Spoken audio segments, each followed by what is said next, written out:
Nina besilo sanibonani babukele emakhaya nawo wonke umuntu obukele le video bengisacela mawumusha kule channel ucofoze usubscribe ubottom ulike ushare ucomment uvule notification ukuze uhlezi unotified ngakho konke. Hey bafethu kubonakala ngathi uBrown Mkhothi usezakabhadle nje amalangana before i-bail application yakhe ifinalizwa because ipostponelwe i-25 zika May 2026.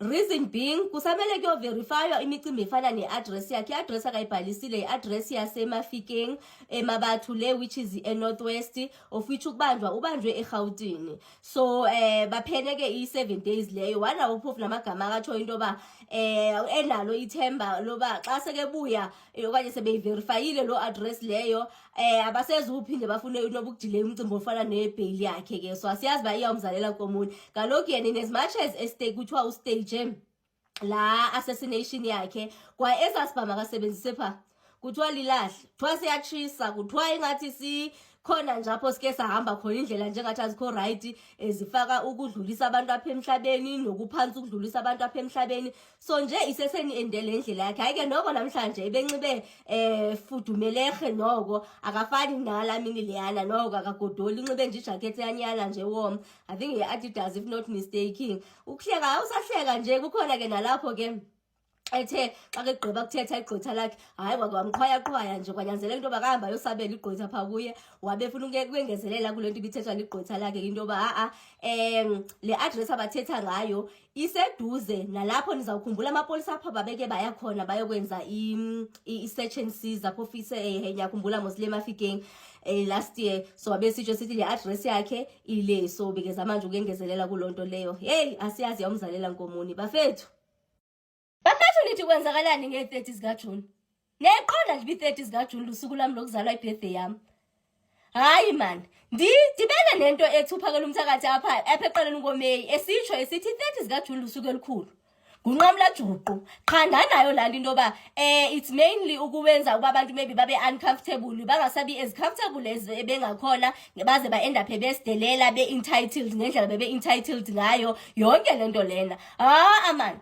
Ndibangagqithe le page ndidibana nosuku elikhulu i-30 zika June ndidibana nale page ndizophazamiseka ngoxa sendidibana nayo le post elapha lelapha ecaleni kwami so abantu bokufika nabo bathi i-30 zika June for bona lusuku olukhulu. So andikho sure uba ithini lento ithi nje baxolela undenze na mazilibe zetsheni because bathi nabo for bona lusuku olukhulu phike phofu apha eSouth Africa ngongathi bathi nje abayindawo.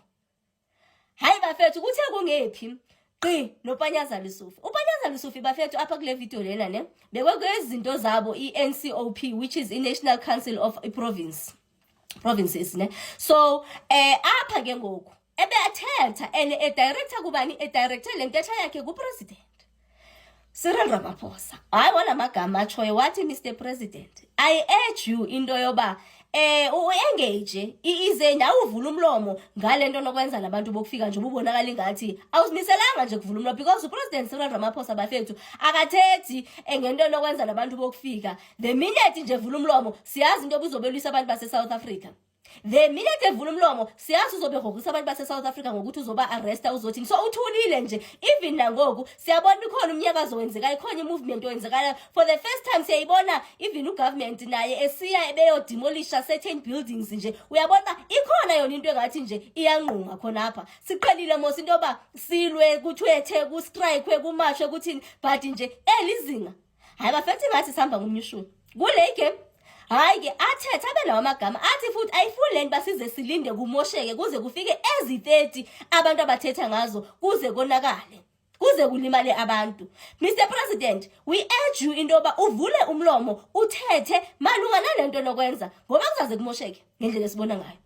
Hayi kuthethile kuPanyaza Lesufi phofu sitsho kuye ngqo ezinkonxeni bafethu akaphelelanga ngapha uPanyaza Lesufi. Unawo amagama athi xa kethetha ndibe nayo landi into ba yazi yena unalo uthando lase South Africa uPanyaza Lesufi into azamkhosta nje yile wombuso akaku andiqala ukuyisho lonto leyo. And kube khona kamanye amagama athi xa ke wathi khipha nje wathetha uvela ubona ba yo lona naye has actually lost touch nabantu base South Africa. But nje amaxesha amaninzi yena uyambona into ba unayo into estenda nabantu base South Africa, including apha ke uwakhiphile amagama wawatsolisa wathi kona sifuna into ba ibe clear into ba asilwi nabantu bokufika and asigxothi abantu bokufika. But this is directed to abantu bokufika abangenamaphepha okuba se-South Africa, abazi-criminals apha e-South Africa, abaze ngendlela engaqondakali illegally, esingabazi noba bahlala phi noba ngathiwa kukhona undonakele, asibazi noba sizabafuniselaphi. Bebe belapha e-South Africa. So this is directed kubo. Kona sizukwazi ukuhlala nabo. Hayi kondiphinde amagama kaPanyaza Lesufi. Asizukwazi ukuhlala nabo Mr President. Akuncedanga nto zakuthi kona noba singayibaleka lento mabandululwe bagoduswe. Hayibo. Uthini uPanyaza Lesufi ngoku? Uwakhiphile amagama afana nala uPanyaza Lesufi. Beke walahlela futhi amagada. Ngoba xa ke suka akaphelelanga kulento lena zikhona ezinye akazithathile. Uyiwelcomile into yoba beze bamkhiphe ofisini uSisi Tholashe phansi kwayo yonke ke lamanyundululu bewethetheka ngayo. Wangapheleli apho wangena na kuMinister weBasic Education ngokubonakala ingathi kuthiwa nje kunethenda njengasukuma iphansi baphisene ngayo bayinikeza icompany nje lisana ingathi nje ibine 3 days igqiba kuzalwa le company leyo. Engaphelelanga apho unomnye minister owayenikezwe itask yoba makayo drafta ipolicy ye-AI. Wavelela wasebenzisa kwale AI ukudrafta le policy ye-AI. So wathi nje Mr President zezinye zezinto kumele ba adile yazo. Ininzi ke into akayithethile nje andizuyiphinda yonke but nje le main context nje ebengifuna ukuyithasha